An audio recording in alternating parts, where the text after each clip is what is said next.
नमस्कार, मैं विनीता। आप सभी विद्यार्थियों का एक बार फिर से आपके अपने YouTube परिवार विनीता हिंदी हब में बहुत बहुत स्वागत करती हूँ। तो देखिए दोस्तों, इस समय जो हम लोग की सीरीज चल रही है हिंदी साहित्य का सरल इतिहास, पुस्तक है किसकी? विश्वनाथ त्रिपाठी की। उसके अंतर्गत हम लोग बात कर रहे हैं रीतिकाल के विषय पर। तो रीतिकाल के अंतर्गत इस समय जो चर्चा हो रही है वो रीति सिद्ध कवियों पर हो रही है। और जैसे मैंने कल की क्लास में आप लोग को देव कवि और बिहारी के बारे में चर्चा की थी, मैंने बताया था, पढ़ाया था उसको। तो आज की इस क्लास में हम लोग देखेंगे भूषण के विषय में। और मैं अपनी हर वीडियो में ये चीज़ ज़रूर बताती हूँ कि कौन सी सीरीज चल रही है, कौन सी पुस्तक मैं पढ़ा रही हूँ, उसका टॉपिक क्या है, ताकि जो विद्यार्थी मेरे इस वीडियो को पहली बार देखें उन्हें ये पता रहे कि इस पुस्तक में पढ़ाया क्या जा रहा है और किस पुस्तक से पढ़ाया जा रहा है। ठीक है, तो अब हम लोग आज जो चर्चा करेंगे वो है कवि भूषण। तो देखिए, कवि भूषण का जो समय दिया है वो है 1613 से लेकर के 1715 ईस्वी तक। भूषण ने शिवाजी की तो प्रशंसा की ही है, छत्रसाल की भी की है। ये रीतकाल के दो प्रसिद्ध कवियों चिंतामणि और मतीराम के सगे भाई थे। देखिए क्या कहा गया है कि जो भूषण हैं, कवि भूषण, तो वो शिवाजी की तो प्रशंसा की है उन्होंने, लेकिन छत्रसाल की भी की है। देखिए, सबसे पहले तो जानिए कि जो भूषण हैं, तो भूषण बहुत सारे इनके आश्रयदाता रहे हैं। कवि भूषण के बहुत सारे आश्रयदाता रहे हैं। कवि भूषण जो रहे हैं वो जैसे कुमायूं में रहे हैं, श्रीनगर में भी ये रहे हैं, जयपुर और जोधपुर में ये रहे हैं, और रीवा नरेश के पास भी ये रहे हैं। लेकिन इनके जो सबसे पसंदीदा आश्रयदाता थे वो शिवाजी थे और छत्रसाल थे। ठीक है, इन दोनों के यहाँ ये बहुत ही दिनों तक इनके आश्रम में ये थे। ये रीतिकाल के दो प्रसिद्ध कवियों, ऐसा कहा जाता है कि ये रीतिकाल के दो प्रसिद्ध कवि चिंतामणि और मतीराम के सगे भाई थे। लेकिन आप लोग याद रखिएगा कि ऐसा कहा गया है, लेकिन बहुत सारे विद्वानों में मतभेद है इस बात को लेकर के कि ये तीनों सगे भाई थे। कौन कौन?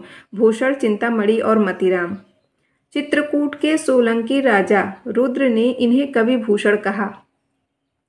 ये भी बहुत ही महत्वपूर्ण है कि जो चित्रकूट के सोलंकी राजा हैं, राजा रुद्र प्रताप, इनका पूरा नाम है राजा रुद्र प्रताप। राजा रुद्र प्रताप के पिता का नाम हृदय राम है, कभी कभी पूछ लेता है। तो हृदय राम के ये पुत्र थे राजा रुद्र प्रताप, तो इन्होंने इन्हें कवि भूषण की उपाधि दी थी। याद रखिएगा कि जो भूषण है तो इनकी ये उपाधि, इनको उपाधि मिली थी कवि भूषण के नाम से। और उपाधि देने वाले कौन थे? तो सोलंकी के राजा रुद्र प्रताप थे।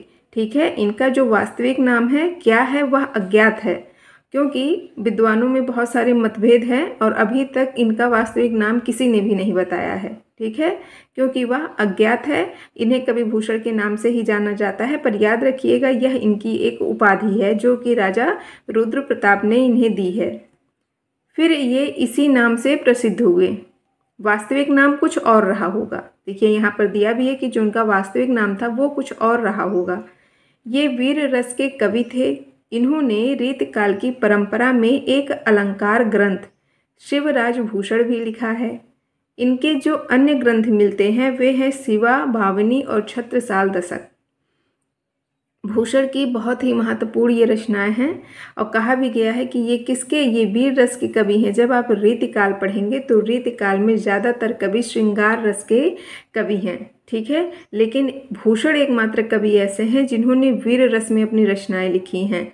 इन्होंने रीतकाल की परंपरा में एक अलंकार ग्रंथ भी लिखा है, उसका नाम है शिवराज भूषण। ठीक है, तो देखिए यहाँ पर 3 रचनाओं के विषय में इनके बारे में दिया है। लेकिन याद रखिएगा कि जो भूषण की रचनाएं हैं, ज़्यादातर विद्वान 6 रचनाओं को मानते हैं। तो इनकी जो अन्य रचनाएं हैं, जैसे कि शिवराज भूषण हो गया, शिवा बावनी हो गया, छत्रसाल दशक हो गया, इसके अतिरिक्त इनकी 3 रचनाएं और मिलती हैं, भूषण उल्लास, भूषण हजारा और दूसर उल्लास। ठीक है, लेकिन जो अभी तक इनकी 3 रचनाएं उपलब्ध हैं तो ये यही तीनों हैं। ठीक है, और देखिए जो इनकी शिवराज भूषण है बहुत ही महत्वपूर्ण है। इसमें इन्होंने शिवाजी के जीवन का, उनके शौर्य, उनके युद्ध कौशल, दानशीलता और अन्य गुणों का बहुत ही विशद, बहुत ही विशाल रूप में वर्णन किया है। और याद रखिएगा कि इसमें यानी कि शिवराज भूषण में इन्होंने 105 अलंकारों का प्रयोग किया है। ठीक है। शिवराज भूषण में कवि भूषण ने 105 अलंकारों का निरूपण किया है। परीक्षा में ये सवाल पूछा जा चुका है कि शिवराज भूषण में कितने अलंकारों का निरूपण हुआ है, तो याद रखिएगा 105। ठीक, बहुत ही महत्वपूर्ण है। और इस ग्रंथ में 384 छंद हैं।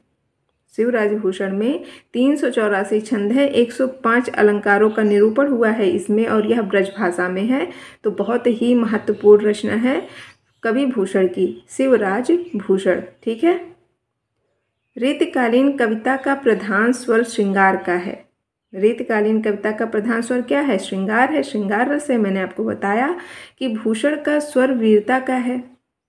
देखिए, रीतकाल के ज़्यादातर कवि का जो प्रधान मुख्य एक रस रहा है वह श्रृंगार रहा है, लेकिन भूषण का जो स्वर रहा है वह वीरता का है। इसीलिए ये रीतकाल के विशिष्ट कवि हैं। इसीलिए ये रीतिकाल के बहुत ही विशिष्ट कवि माने जाते हैं। लेकिन भूषण के महत्व पर विचार करते समय कुछ और बातों की ओर भी ध्यान जाता है। यानी कि जब आप भूषण के महत्व पर विचार करेंगे, उनके बारे में पढ़ेंगे, तो कुछ और बातों पर भी ध्यान जाता है। क्या जाता है, तो चलिए देखते हैं। रीतिकाल में कुछ अन्य कवियों ने भी वीरता की कविताएं लिखी हैं।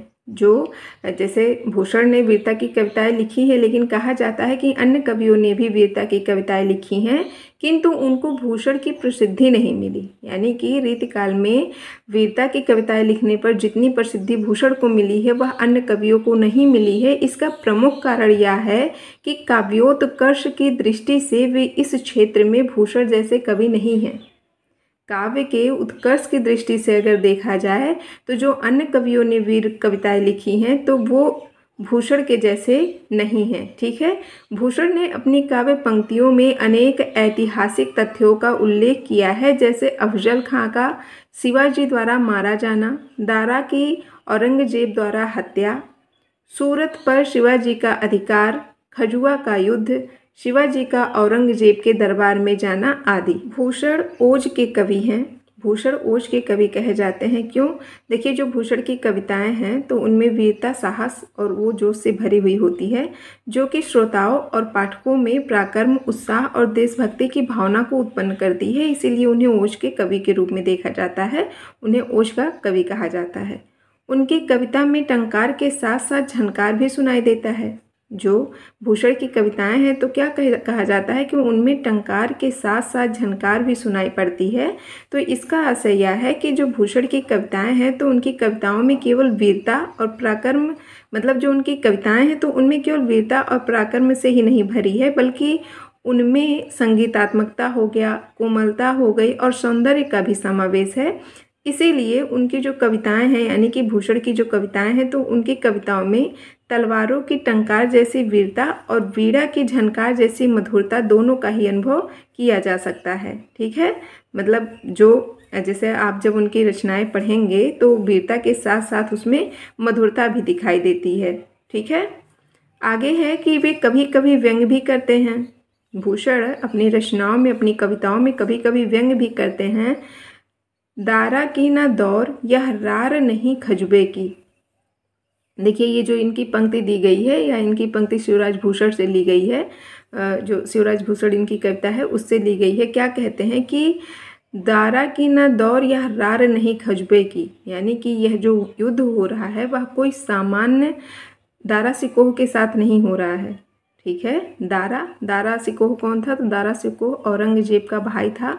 तो कवि यही कहना चाहते हैं कि जो यह युद्ध हो रहा है वह कोई सामान्य दारा सिकोह नहीं हो रहा है, कि उसके साथ, मतलब सामान्य दारा सिकोह के साथ संघर्ष नहीं हो रहा है, और ना ही यह रार नहीं खजुबे की, और ना ही यह किसी खजुबे की लड़ाई है। खजुबे का मतलब यहाँ पर क्या हो गया? एक प्रकार का तंज किए हैं कवि ने। खजुबे जैसे जो छोटे मोटे सरदार होते हैं, सामंत होते हैं, या फिर आप जमींदार बोल लीजिए, तो कहते हैं कि यह कोई छोटा मोटा जमींदार नहीं है जिसके साथ लड़ाई हो रही है, यानी कि कोई यह खजुबा की लड़ाई नहीं है। तो एक प्रकार का वो तंज कसे हैं इस पर। उनके यहाँ जो थोड़ी बहुत भाषागत अव्यवस्था मिलती है उसका कारण उत्साह का अतिरेक हो सकता है। उनके यहाँ यानी कि जो भूषण की रचनाओं में कहा जाता है कि अगर थोड़ी बहुत भाषागत अव्यवस्था मिलती है तो उसका कारण सिर्फ यही है, क्या है, उत्साह का अतिरेक। उत्साह का अतिरेक का क्या मतलब होता है कि जैसे जब किसी व्यक्ति में उत्साह इतनी ज़्यादा मात्रा में हो जाए कि वह सीमा से बढ़कर हो जाए, ठीक है, तो उसी को उत्साह का अतिरेक कहा जाता है। अब जैसे भूषण हैं तो इनके अंदर इतना उत्साह था कि मतलब इनकी रचनाओं में वो उत्साह नज़र आता है। अब अगर कोई कवि अपनी रचना के माध्यम से कहे कि तलवार से पर्वत का सर काट दिया गया, मतलब तलवार के एक वार से पूरा पर्वत कट गया, तो ये वहाँ पर उत्साह का अतिरेक है, क्योंकि आपको भी पता है कि पर्वत तलवार से नहीं काटी जा सकती। अब अगर मान लीजिए युद्ध का वर्णन दिया है और उसमें कहा जाए कि तलवार की एक वार से 100 सैनिकों के गर्दन काट दिए गए, तो यहाँ पर भी उत्साह का अतिरेक है, ठीक। तो मतलब जब बहुत ही ज़्यादा सीमा से बढ़ करके साहस जो व्यक्ति दिखाता है तो वहाँ पर उत्साह का अतिरेक होता है, और ऐसा अतिरेक भूषण की कविताओं में देखने को मिलता है, ठीक है। भूषण काव्य रीति में वीरता को ढालने वाले कवि हैं। उनके काव्य में श्लेष आदि का पूरा उपयोग मिलता है। भूषण ने अपनी कविताओं में मुस्लिम शासक औरंगजेब द्वारा हिंदुओं के धर्म परिवर्तन पर क्षोभ प्रकट किया है। जो भूषण हैं तो उन्होंने अपनी कविताओं में मुस्लिम शासक औरंगजेब द्वारा जब वो हिंदुओं का धर्म परिवर्तन कराते हैं तो उस पर इन्होंने दुख प्रकट किया है। शिवाजी की प्रशंसा करते हुए उन्होंने लिखा है, शिवा जो ना होत तो सुनत होत सबकी। शिवा जो ना होत तो सुनत होत सबकी। तो इसका आशय है कि कवि कहते हैं कि यदि शिवाजी महाराज ना होते तो सबको औरंगजेब की बात माननी पड़ती और उसकी आज्ञा का पालन भी करना पड़ता। औरंगजेब बहुत ही क्रूर था, बहुत ही निर्दयी था, तो वही कहते हैं कवि कि अगर शिवाजी नहीं होते तो उसकी आज्ञा का पालन सबको सर झुका करके करना पड़ता, उसके अन्याय को सहना पड़ता। उनकी भाषा में अरबी फारसी के शब्द खुलकर प्रयुक्त हुए हैं। उनका एक प्रसिद्ध कवित्व इस प्रकार है, इंद्र जिमि जंभ पर, बाड़व सुअंब पर, रावण सुदंभ पर रघुकुल राज है। पौन वारिवाह पर, शंभुरति नाह पर, ज्यों सहस्रबाहु पर राम द्विजराज है। दावा द्रुम दंड पर, चीता मृग झुंड पर, भूषण वितुंड पर जैसे मृगराज है। तेज तम अंश पर, कान्ह जिम्हि कंस पर, त्यों मलेक्ष वंश पर शिवराज है। तो इसका क्या आशय हो जाएगा, दिया है कि इंद्र जिमि जंभ पर, बाड़व सुअंब पर, इंद्र जिमि जंभ पर यानी कि जैसे देवराज इंद्र ने जंभासुर का नाश किया। बाड़व सुअंब पर, बाड़ों का मतलब यहाँ पर बाड़ाग्नि होता है। बाड़ाग्नि जैसे कि जो कहते हैं कि समुद्र में लगने वाली जो आग होती है उसे बाड़ाग्नि बोला जाता है। तो क्या है कि जिस प्रकार से जैसे देवराज इंद्र ने जंभ यानी कि जंभासुर का नाश किया और बाड़ाग्नि ने जल का, रावण सुदंभ पर रघुकुल राज है, और रघुकुल के राजा श्री राम ने रावण जैसे अहंकारी का विनाश किया। उसी प्रकार से शिवाजी ने किसका दमन किया, शत्रुओं का दमन किया। पौन वारी वाह पर, शंभुरति नाह पर, पौन वारी वाह पर, पौन यानी कि पवन जैसे वायु यानी कि पवन ने जलवायु पर, और शंभुरतिना, शंभु का मतलब यहाँ पर शिव जी हैं, और रतिना, रति के पति कौन थे, तो कामदेव थे, तो रतिनाह यानी कि रतिनाथ पर। तो जिस प्रकार से वायु यानी कि पवन जलवायु पर और शिव कामदेव पर, ज्यों सहस्त्र बाहु पर राम द्विजराज है, और परशुराम सहस्त्र बाहु यानी कि अर्जुन पर प्रबल हुए थे, उसी प्रकार से शिवाजी अपने शत्रुओं पर विजयी हुए। दावा द्रुम दंड पर, दावा द्रुम दंड पर, चीता मृग झुंड पर, भूषण वितुंड पर जैसे मृगराज है। तो यहाँ पर देखिए क्या दिया है कि दावा द्रुम दंड पर, दावा यहाँ पर दावा का मतलब होता है कि दावाग्नि, दावाग्नि जो वन में आग लगती है तो उसको दावाग्नि बोला जाता है, याद रखिएगा। जो बाड़ाग्नि होता है वह समुद्र में लगने वाली आग होती है, और जो दावाग्नि होती है वह वन में लगने वाली आग होती है। तो कहा गया है कि दावा द्रुम दंड पर, जैसे वन की आग वृक्ष को, चीता मृग झुंड पर जैसे चीता मृगों को, और भूषण वितुंड पर जैसे मृगराज है, मृगराज यानी कि सिंह, तो जिस प्रकार से सिंह हाथियों को परास्त करता है उसी प्रकार से शिवाजी ने भी शत्रु को परास्त किया। तेज तम अंश पर कान्ह जिमी कंस पर, त्यो मलेच्छ वंश पर शेर शिवराज है।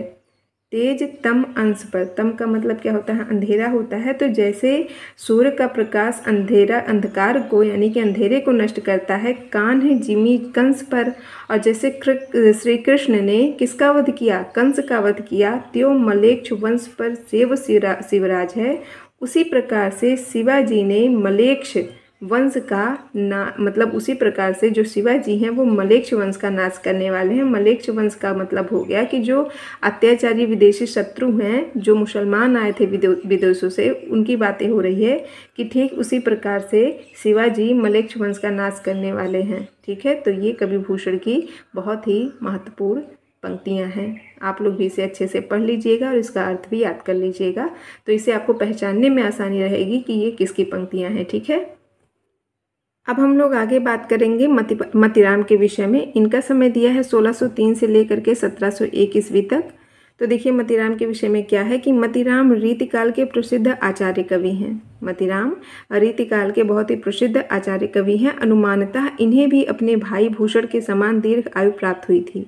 मतलब ऐसा अनुमान लगाया जा सकता है, ऐसा अनुमान किया गया है कि इन्हें भी दीर्घायु प्राप्त हुई थी, किसके, अपने भाई भूषण की तरह।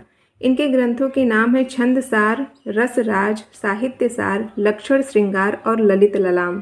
देखिए इनकी बहुत ही महत्वपूर्ण रचनाएं हैं, परीक्षा में पूछे जाते हैं, तो याद रखिएगा इनकी रचना का क्या क्या नाम है। छंदसार है, रसराज है, साहित्यसार है, लक्षण श्रृंगार है और ललित ललाम है, जिसमें से इनका जो ललित ललाम है बहुत ही महत्वपूर्ण है, और उसके साथ रसराज। ठीक है, रसराज और ललित ललाम इनके यश के आधार ग्रंथ है। देखिए यहाँ पर लिखा भी है कि इनके यश का आधार ग्रंथ कौन सा है, तो रसराज और ललित ललाम है। मतीराम रीतिकाल में भाषा की प्रवाहमयता और भाव की सहजता के प्रतिमान हैं। उनकी शैली इतनी सहज है कि उनकी कविता अन्य रीतिकालीन कवियों से अलग लगती है। जो मतीराम है तो उनकी जो शैली है, उनकी जो भाषा है वो उतनी ज़्यादा सहज और सरल है कि उनकी कविता जो अन्य रीतिकाल के कवि हैं तो उनसे बहुत ही अलग लगती है। वे रीतिकाल में व्याप्त चमत्कारिकता से लगभग अछूते रचनाकार हैं। जो मतीराम है तो मतलब कहा गया है ना कि इनकी शैली बहुत ही सहज थी, तो ऐसा कहा जाता है कि रीतिकाल में जो चमत्कारिकता फैली हुई थी उससे वो लगभग अछूते हैं। उनकी भाव योजना बिल्कुल सीधी होती है, वे बात को घुमाकर कहने में विश्वास नहीं करते हैं, यानी कि जो है जैसा है वो बिल्कुल वैसा ही व्यक्त करते हैं अपनी रचनाओं के माध्यम से। ठीक है, वो घुमा फिरा करके बातें नहीं करते हैं। वे काव्य रूढ़ियों का कम से कम प्रयोग करते हैं। जो मतीराम हैं, जैसे रीतिकाल में अन्य जो कवि रहे हैं जो काव्य रूढ़ियों का प्रयोग करते हैं अपनी रचनाओं में, तो कहा गया है कि जो मतीराम हैं तो उन्होंने काव्य रूढ़ियों का बहुत ही कम से कम प्रयोग अपनी रचनाओं में वे करते हैं। लक्षण ग्रंथों के रचयिता होने के बावजूद उनके काव्य में अलंकृत पद योजना बहुत कम मिलती है। ठीक है, मतीराम असामान्य स्थितियों का गुम्फन नहीं करते हैं। मतीराम जो हैं, जो जैसे असामान्य जो स्थितियां होती हैं तो उसका वो गुम्फन नहीं करते हैं। दैनंदिन जीवन की सामान्य स्थितियां कभी कभी विशिष्ट संदर्भ में किस प्रकार अलौकिक अनुभूति करा जाती है, इस सासीम रूपमय जगत के खंड कभी कभी किस प्रकार हृदय में संयोजित होकर अखंड और असीम का अनुभव कराकर हमें सार्थक कर जाते हैं, इसका पता मतीराम के अनेक पद्यों से लगता है। देखिए बहुत ही महत्वपूर्ण है कि जो प्रतिदिन का जो एक सामान्य जीवन होता है तो उन सामान्य जीवन में, प्रतिदिन के जीवन में जो स्थितियां होती है तो वो कभी कभी क्या होती हैं, बहुत ही विशिष्ट संदर्भ में, बहुत ही विशेष संदर्भ में किस प्रकार की अलौकिक अनुभूति करा जाती है, और इस ससीम रूप में जगत के खंड कभी कभी किस प्रकार से हृदय में संयोजित होकर अखंड और असीम का अनुभव कराकर हमें सार्थक कर जाती है, इसका पता हमें मतीराम के पद्यों से बहुत ही अच्छी तरीके से लगता है। जब हम मतीराम के पद्यों को पढ़ेंगे, उनकी कविताओं को पढ़ेंगे, उनकी रचनाओं को पढ़ेंगे। ठीक है, श्रृंगार के क्षेत्र में भक्त कवियों जैसी सहजता मतीराम की रचनाओं में मिलती है। श्रृंगार के क्षेत्र में जो भक्त कवियों जैसी सहजता है तो वो मतीराम की रचनाओं में मिलती है। ठीक है। रीतिकाल में इस दृष्टि से उनके सहचर केवल पद्माकर हैं। अगर रीतिकाल में देखा जाए तो इनकी तरह, मतलब सहचर का मतलब साथी हो गया, इनकी तरह अगर कोई अन्य रचनाकार है जो इनकी तरह रचना करता है तो वो केवल पद्माकर हैं। उनकी काव्यगत सहजता का उदाहरण है। तो देखिए उनकी जो काव्यगत सहजता है उसका एक उदाहरण दिया हुआ है। तो चलिए देखते हैं क्या है उस उदाहरण में। क्यों इन आखिन सो निहसंक, हवे मोहन को तन पानी पीजे, नेको निहारे कलंक लगे, यही गाँव बसे कहूँ कैसे कै जीजे, होत रहे मनियो मतीराम कहूँ बन जाए बड़ो तप कीजे, हवे वनमाल हिये लगिए अरु हवे मुरली अधरा रस पीजे। तो देखिए जो ये मतीराम की पंक्तियां हैं तो इन पंक्तियों में जो गोपियां होती हैं तो गोपियों का श्री कृष्ण के प्रति भाव व्यक्त हुआ है। तो क्या कहती हैं कि क्यों इन आँखिन सो निहसंक, क्यों ना इन आँखों से निसंक हो करके मोहन को तन पानी पीजे, मोहन के शरीर का रस पी लिया जाए। तो देखिए ये जो मतलब गोपियाँ कहती हैं, लेकिन क्या होता है कि जो कृष्ण की, मतलब उनका आशय क्या है कि कृष्ण की जो सुंदरता है तो उसको निहारा जाए। लेकिन ये जो समाज है तो समाज के लोग इसे अच्छा नहीं मानेंगे। ठीक है। अगर गोपियों की ये मना स्थिति है जो इन्होंने व्यक्त की है कि जो कृष्ण की सुंदरता है तो क्यों ना उनके शरीर का रस पी लिया जाए, यानी कि जो कृष्ण की सुंदरता है तो उसको निहारा जाए। लेकिन ये जो समाज है तो समाज के लोग इसे अच्छा नहीं मानेंगे। नेको निहारे कलंक लगे, नेको निहारे कलंक लगे, यही गाँव बसे कहूँ कैसे के जीजे। तो इसका क्या मतलब हो गया कि नेको निहारे कलंक लगे, यानी कि यदि जरा सा भी कृष्ण को निहार ले तो क्या होगा, कलंक लगे, तो लोग कलंक लगा देंगे। यदि जरा सा भी कृष्ण को निहार ले तो लोग कलंक लगा देते हैं। और यही गांव बसे कहूँ कैसे के जीजे, ऐसे गांव में रह करके भला कोई कैसे जिए। तो देखिए इसका क्या मतलब होगा, यानी कि जो गोपियाँ हैं उनके कहने का आशय है कि जो समाज की मर्यादा है और लोक लाज है तो वो हमारे आड़े आ जाती है, यानी कि हम कृष्ण को निहार भी नहीं सकते हैं। होत रहे मनियो मतीराम कहूँ बन जाए बड़ी तप कीजिए। होत रहे मनियो का मतलब हो गया कि मन में यही होता है कि मतीराम कहूँ बन जाए बड़ो तप कीजिए, कि किसी प्रकार से तपस्या करके उन्हें पा लिया जाए। यानी कि जो हृदय की गहराई से श्री कृष्ण से मिलन की कामना करती हैं गोपियाँ जो हैं वो हृदय की गहराई से कृष्ण से मिलने की क्या करती हैं, कामना करती हैं। कि मन में यही आता है कि क्या करें, किसी भी प्रकार से तपस्या करके श्री कृष्ण को पा लिया जाए। हवे वनमाल हिये लगिए, हिये का मतलब हृदय होता है। तो क्या दिया है कि यदि वनमाल यानी कि जो कृष्ण के गले में जो हार पहनते हैं, तो कहती हैं कि यदि वो वनमाल कहाँ लग जाए, हृदय से लग जाए। अरु हवे मुरली अधरा रस पीजे, अधरा का मतलब क्या हो गया, अधरा का मतलब हो गया होंठ। तो कहती हैं कि और अधरों से मुरली का रस पी लिया जाए तो क्या होगा, तो जीवन उनका सार्थक हो जाएगा। तो यानी कि ये जो पंक्तियाँ दी गई हैं तो इन पंक्तियों के माध्यम से जो गोपियाँ हैं, यानी कि जो मतलब श्री कृष्ण की प्रेमिका हैं, गोपियाँ हैं, तो उनके आत्मसंघर्ष और तड़प का चित्रण किया गया है इन पंक्तियों के माध्यम से। ठीक है। तो देखिए इसमें क्या है कि एक ओर वह कृष्ण के रूप रस का क्या करना चाहती हैं, पान करना चाहती हैं, लेकिन दूसरी ओर लोक लाज और समाज के बंधन उन्हें रोकते हैं। और अंततः क्या होता है कि उसकी मतलब जो गोपियां हैं तो उनकी आकांक्षा है कि तपस्या करके ही सही वह कृष्ण से मिलन पा सके और उन्हें उनके सानिध्य का आनंद पा सके। यानी कि जब वो तपस्या कर लेंगी, तपस्या के द्वारा उन्हें लगता है कि वो कृष्ण को पा लेंगी, उनके समीप रह सकेंगी। ठीक है। तो देखिए बहुत ही सरल और सहज तरीके से मतीराम ने गोपियों की मना स्थितियों का वर्णन इन पंक्तियों के माध्यम से किया है। तो ये रही आज की क्लास जो कि रीति सिद्ध कवियों पर आधारित है। आज की क्लास में हमने भूषण और मतीराम के बारे में चर्चा की। आप लोग को क्लास कैसी लगी तो कमेंट बॉक्स में ज़रूर बताइएगा। अगर वीडियो अच्छी लगी हो तो लाइक भी करिएगा और लोगों को शेयर भी करिएगा। और जो लोग मेरे चैनल पे नए आए हैं, पहली बार मेरी वीडियो देख रहे हैं, अगर उन्हें वीडियो अच्छी लगी हो और उनके लिए उपयोगी सिद्ध हो ये क्लास, तो प्लीज़ मेरे चैनल को सब्सक्राइब ज़रूर कर लीजिएगा। अब मिलते हैं कल की क्लास में अन्य कवियों के साथ, जैसे कि पद्माकर हो गए, उनके बारे में कल चर्चा होगी। अब तब तक के लिए मुझे आज्ञा दीजिए। धन्यवाद।